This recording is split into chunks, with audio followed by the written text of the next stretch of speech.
Hi, my name is Jenna Winkle and I am a student nurse from Cedar Crest College. For my evidence-based nursing research class, which I took this winter, I decided to do my project on improving quality of life in chronic kidney disease patients. I chose this topic after spending time in the geriatric clinical this fall, where I noticed many patients receiving dialysis reported very dramatic decreases in their quality of life.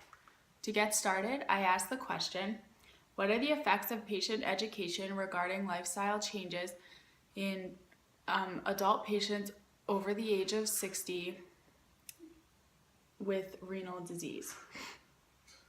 Patients with chronic renal disease report decreased quality of life as well as very low levels of physical activity.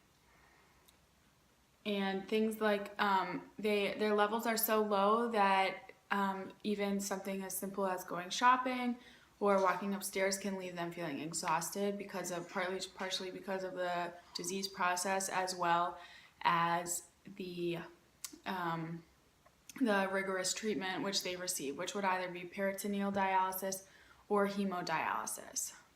Patients, according to Finkelstein et al., patients with depressive symptoms who are receiving dialysis are twice as likely to die or be hospitalized than patients receiving dialysis who do not report depressive symptoms. So as you can see, this is a big problem for these patients, and we as healthcare providers and nurses should work hard to help them improve their quality of life. So to get started, I did a little research, and I conducted my research using PubMed as well as Google Scholar.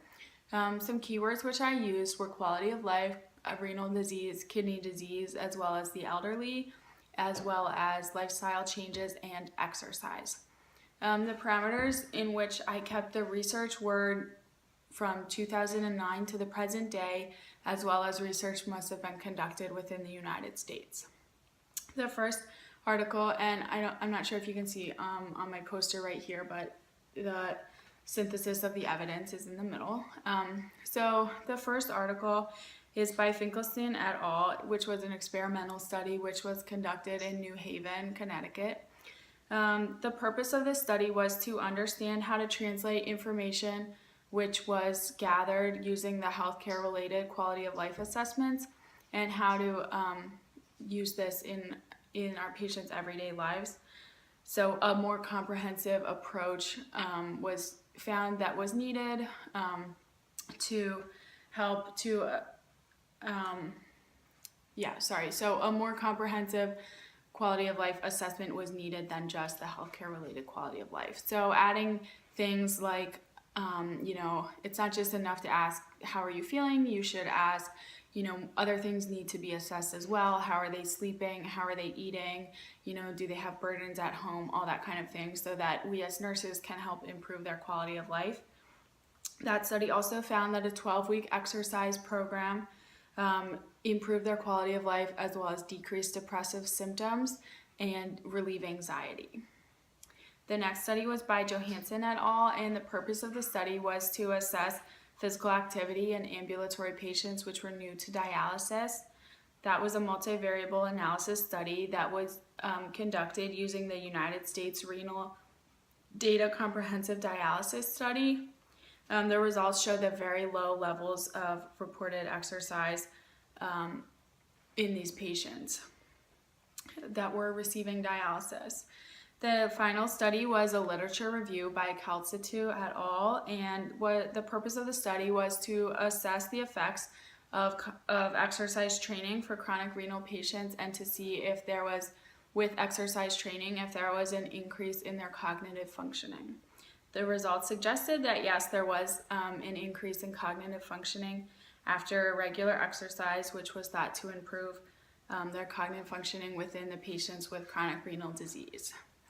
So recommendations going forward would be to perform a more thorough and accurate assessment of their quality of life, as well as educate patients on the need for exercise and regular adequate exercise that would improve their quality of life, as well as improving their cognitive functioning, which would be the last recommendation.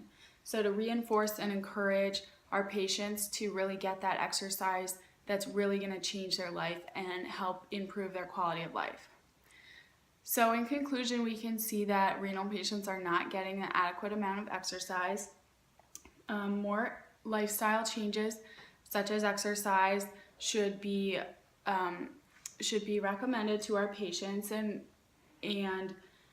because they can really help to alleviate depressive symptoms as well as relieve anxiety and improve overall mood and quality of life. So we as nurses can hopefully make a difference in our patients' lives, and this is just one way that we can. I thank you for listening, and if you have any questions, I look forward to answering them as well as hearing your feedback. Thank you.